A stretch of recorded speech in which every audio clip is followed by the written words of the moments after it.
वह एक mental peace के ऊपर लगी हुई थी।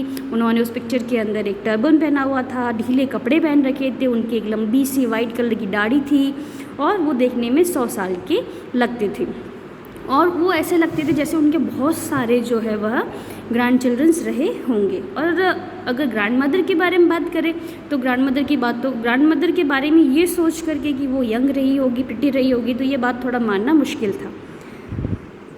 ग्रैंड मदर जो थी वो अपने बच्चों को गेम्स के बारे में भी बताते थे, लेकिन बच्चे जो क्या करते थे उसकी बातों को एक कहानी के रूप में ही लेते थे।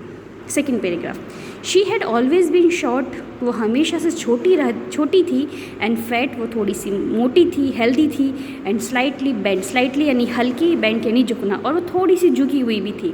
हर face was crisscross of wrinkles running from everywhere to everywhere, उसके पूरे चेहरे के ऊपर रिंकल्स थे, यानी कि पूरे चेहरे के ऊपर झुर्रियाँ ही झुर्रियाँ थी।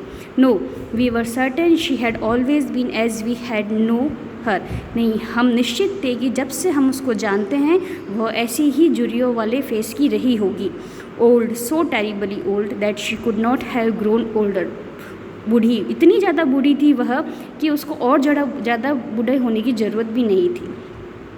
And had stayed at the same age for 20 years, और ऐसा लगता था मान लो पिछले 20 सालों से वह इसी एज के ऊपर वो रुक सी गई थी। She could never have been pretty, वो कभी भी सुंदर नहीं रही होगी, but she was always pretty, लेकिन वह सुंदर थी।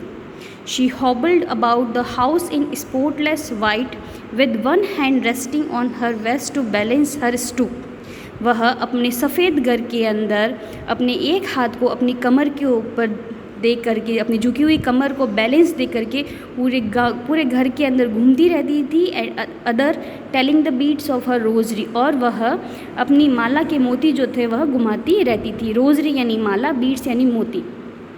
तो वह अपने पूरे घर के अंदर अपनी झुकी हुई कमर के ऊपर एक हाथ से बैलेंस देते हुए, एक हाथ में माला लिए हुए, वह मोती घुमाते हुए वो घूमती रहती थी।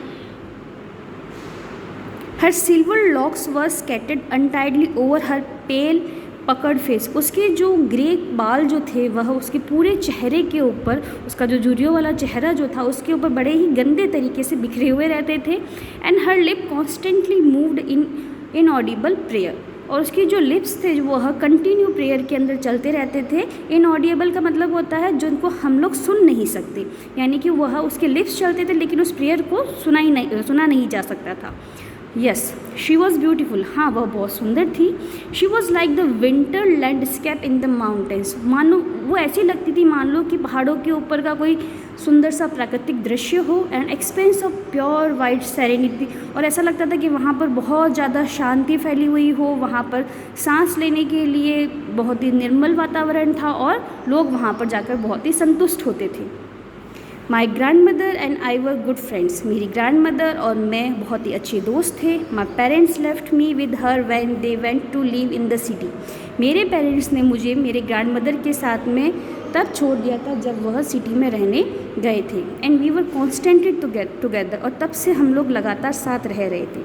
She used to wake me up in the morning, वह मुझे सुबह जल्दी उठाती थी। And get me ready for school, और मुझे स्कूल के लिए रेडी करती थी।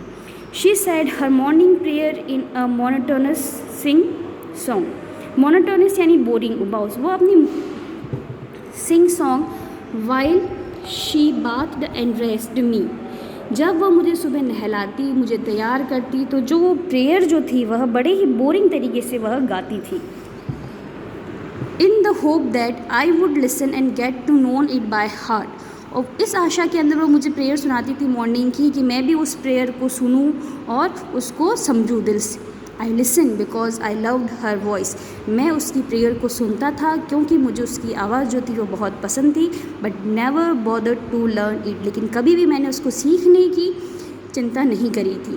Then she would fetch my wooden slate which she already washed and plastered with yellow chalk, उसके बाद में वो मेरी एक लकड़ी की स्लेट लेकर आती थी, फैच यानी लाना, लेकर आती थी। शी हैड ऑलरेडी वॉश्ड, जिसको वो पहले से ही धोकर के रखती थी, और उसको येलो कलर की प्लास्टर्ड यानी कि येलो चॉक से उसको पूरा सा लिपा हुआ था, और साथ में एक टाइनी सा अर्थन इंक पॉट यानी कि मिट्टी का इंक पॉट लेके आती थी, और एक रेड पेन लेके आती थी। Tie them all in a bundle, उन सबको वो एक बंडल में बांधती थी, and hand it to me,